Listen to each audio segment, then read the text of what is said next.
Hidup itu penuh dengan pilihan.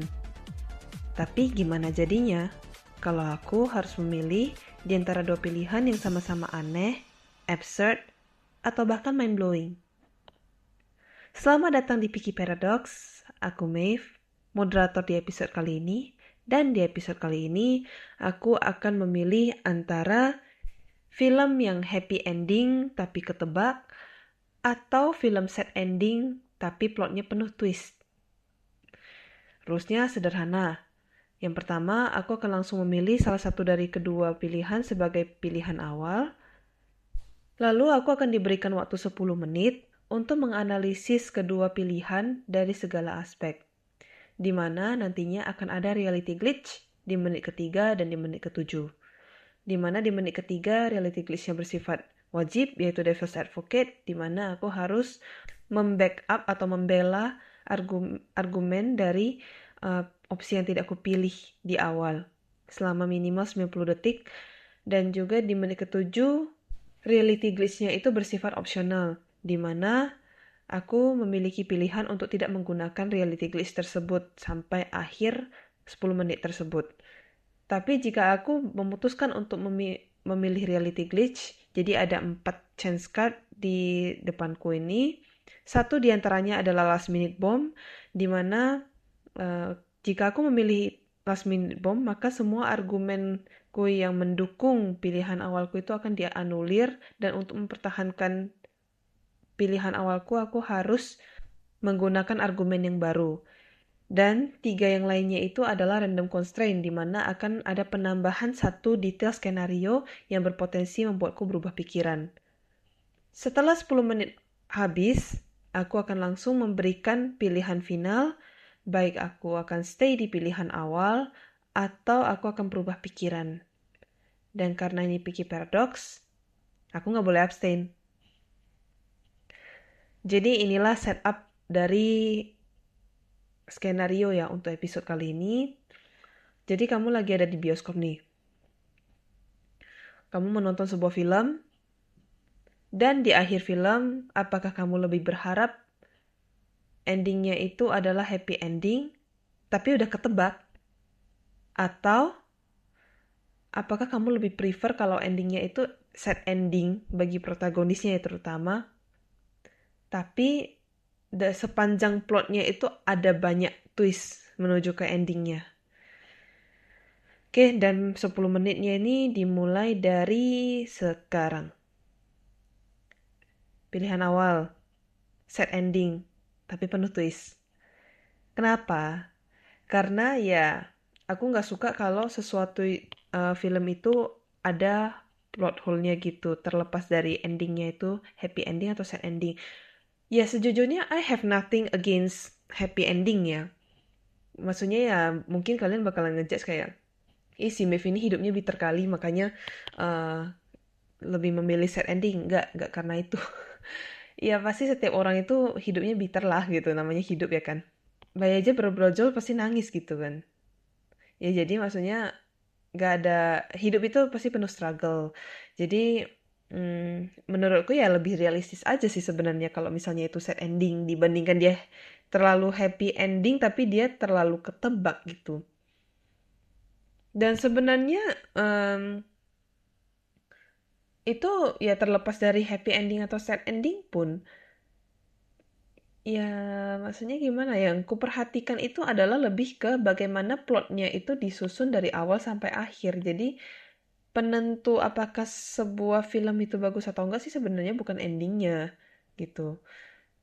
Ya memang sih ada beberapa yang nggak suka sad ending, cuman yang menurutku sad ending itu kadang-kadang diperlukan agar ceritanya itu bisa lebih realistis gitu. Ya meskipun kadang-kadang di universe yang lainnya, di dystopian gitu kan, itu kan sebenarnya kan ya akan lebih baik kalau misalnya tetap mengikuti apa ya, tetap realistis gitulah untuk apa eksekusi dari plotnya itu, dan juga mempertimbangkan ya faktor emosi dari karakter-karakternya tersebut gitu. Maksudnya ya kalau misalnya ya namanya film pasti ada yang namanya konflik gitu kan. Jadi untuk penyelesaian konflik itu kan nggak melulu harus happy-happy, bermaaf-maafan, berbahagiaan, live happily ever after gitu. Dan kalau misalnya, itu nanti kalau misalnya aku mau memilih last minute bomb ya, baru aku simpen dulu untuk sekarang. Nah, jadi ya aku sendiri juga pernah nulis gitu kan, maksudnya pernah nulis beberapa cerita, ya I'm guilty for that, pernah nulis AU lah gitu. Jadi aku lebih cenderung menulis AU itu ketika dia sad ending gitu. Tapi dia lebih masuk akal secara plot wise, itu dia lebih masuk akal. Kayak misalnya aku pernah nulis satu cerita di mana seorang anak itu dia ada single parent gitu kan. Jadi single parent, jadi si anaknya itu terus-terusan merindukan sosok ayahnya gitu. Dan ya akhirnya ya si ibunya itu kayak menyerah gitu, membiarkan anaknya ketemu bapaknya. Tapi ya endingnya ya gitulah. Itu jadi ada Devil's Advocate ya, sama 90 detik. Aku akan membackup dari sisi happy ending, tapi ketebak gitu. Nah, jadi sebenarnya kebanyakan orang itu kan mau nonton film itu mau menikmati. Kalau misalnya untuk menikmati dan rupanya dia sad ending, pasti penonton akan kecewa gitu. Apalagi kalau mereka udah punya investment gitu kepada karakter utamanya gitu. Dan kalau misalnya dari argumen cerita yang kutulis itu, sebenarnya kalau misalnya nggak mau dibuat banyak twist, itu cerita itu juga bisa berakhir dengan baik. Misalnya si siapa si ayahnya ini ya memang dia kan divorce kan sama mamanya si pemeran utama ini. Ya tapi akhirnya karena anaknya itu mereka bersatu kembali dan mereka live happily ever after gitu. Itu juga bisa dijadikan sebuah alternatif ending yang bikin hati itu adem gitu. Ya tapi eh, kalau dipikir-pikir lagi ya, sebenarnya endingnya itu juga ada positifnya gitu, ada happy endingnya juga. Kalau misalnya apa? Kalau misalnya dia mengikuti ending ceritamu itu bisa juga diambil positifnya gitu. Meskipun dia kebanyakan sad, tapi ada bagian happy-nya juga kan. Yaitu akhirnya si ayah dari pemeran utama ini mendapatkan hukuman yang ya akhirnya dihukum gitu. Maksudnya ada konsekuensi dari perbuatannya. Itu juga termasuk ke happy ending juga gitu.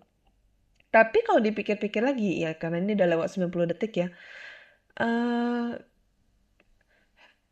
hukuman yang dia dapat itu sebenarnya kurang pantas dan atas tuduhan yang kurang sesuai juga gitu. Karena kan si ayahnya ini kan melakukan penghilangan gitu kan, penghilangan nyawa, terus eh penghilangan nyawanya itu dilakukan untuk menolong orang lain, di mana pertolongan itu tidak berhasil gitu.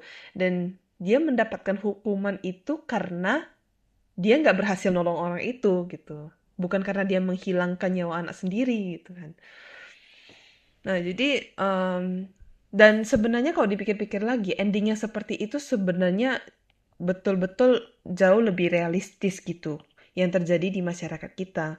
Meskipun ya kita pengennya ya pasti hidup ini ya utopia gitu ya, namanya universe film itu kalau misalnya di dunia itu sebetulnya betul-betul udah bitter, universe film itu harusnya ya menjadi pelarian lah gitu. Jadi happy gitu karena ya itu pelarian gitu. Maksudnya kita pengen hidup ini udah gini amat, masa nonton filmnya kayak gitu lagi. Tapi di sisi lain, untuk orang-orang yang berpikiran realistis itu kan gimana ya, maksudnya mereka itu kan ngerasa kayak kalau misalnya happy endingnya udah ketebak itu, kadang-kadang mereka paling nanti endingnya gini gini gini kan, kayak gini kan jadi kurang wow factornya gitu kan. Dan jujur selagi aku memperdebatkan ini aku jadi lupa argumen yang mau aku pakai untuk last minute bomb itu seperti apa gitu. Dan ini uh, udah mau menit ketujuh ya. Oke, dan ini udah menit ketujuh ya. Jadi aku akan memilih satu dari reality glitch di depanku. Dan aku akan memilih satu kartu. Yap, last minute bomb. Nah, ini adalah yang ingin ku drop ya. Kalau yang tadi argumen-argumenku itu semua enggak dianulirkan ya. Sulit sih untuk membackup set ending yang penuh twist itu. Tapi ya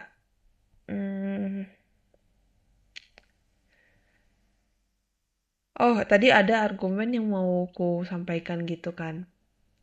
Kalau misalnya kalian melihat cerita-cerita yang famous itu, ini aku nggak di endorse ya. Aku cuma memberikan contoh. Jadi kayak beberapa cerita-cerita yang bagus itu rata-rata pasti ada twistnya. Nggak mungkin dia ketebak. Cerita-cerita yang seperti cerita princess gitu misalnya. Cerita princess kan memang dinarasikan endingnya itu live happily ever after gitu kan. Cuman ya maksudnya kalau misalnya kita lihat cerita aslinya nggak seperti itu. Itu hanya cerita yang dibikin menjadi lebih family friendly. Ya berarti kalau kayak gitu, kalau misalnya itu difilmkan kan berarti kan harus mengikuti ending film, bukan ending cerita asli gitu yang happily ever after. Tapi kalau misalnya kita memandang dari kedua sisi, dari dia ending yang film itu, yang ketebak itu, sama ending yang sebenarnya, yang katakanlah jauh lebih nggak family friendly, yang lebih gelap gitu. Jatuhnya kita akan mendapatkan, maksudnya adrenalin rush kita itu akan lebih di yang cerita yang sebenarnya daripada yang cerita family friendly. Dan juga kan kalau misalnya anak-anak itu akan yang menonton film princess itu akan tumbuh besar dan mereka tahu soal ini, ya maksudnya mereka akan lebih mempercayai yang itu, yang ending yang gelap itu.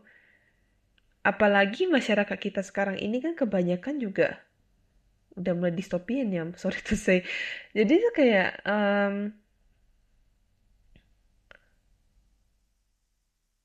ya happy ending bisa sih sebagai pelarian, tapi itu nggak akan menutup kemungkinan kalau hidup kita akan tetap struggling, kita akan tetap bitter gitu. Ya mungkin dengan itu kita menjadi bisa lebih relate. Ya waktunya habis. Aduh, ini sejujurnya aku pengen tetap stay sih. Ya aku akan tetap stay. Aku akan tetap memilih cerita yang penuh twist gitu. Karena ya terlepas dari last minute bomb tadi ya, kalau misalnya menggunakan last minute bomb pun aku akan tetap memilih set ending gitu kan.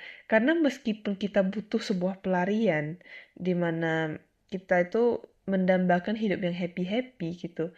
Tapi kalau misalnya dia terlalu ketebak, dan maka esensi dari keseruan film itu akan hilang. Dan juga kalau misalnya kita memilih set ending itu tapi penuh twist, maka kita akan terus teringat, terus terkenang dengan twist-twist itu, dan endingnya pun sebenarnya ya jadi lebih realistis aja gitu. Dan kita juga kalau misalnya hidup kita lagi struggling juga, kita pasti akan lebih relate dengan kondisi ending film yang tidak diharapkan itu gitu. Ya jadi ya sekian dari episode 8 dari Picky Paradox, di mana ada 2 pilihan, tidak ada jawaban yang sempurna. Sekarang giliran kamu pilih yang mana? Silakan dijawab di kolom komentar ya. Jangan lupa sertakan juga argumennya, tapi yang sopan ya. Dan juga kalau misalnya kalian ada ide-ide perdebatan untuk yang bisa aku bawakan ke segmen ini, boleh banget masukkan aja ke kolom komentar. Siapa tahu suatu hari akan dijadikan topik di salah satu episode Picky Paradox. Dan dengan begitu, sampai jumpa di episode berikutnya di Picky Paradox, where paradoxes are plausible. Bye-bye!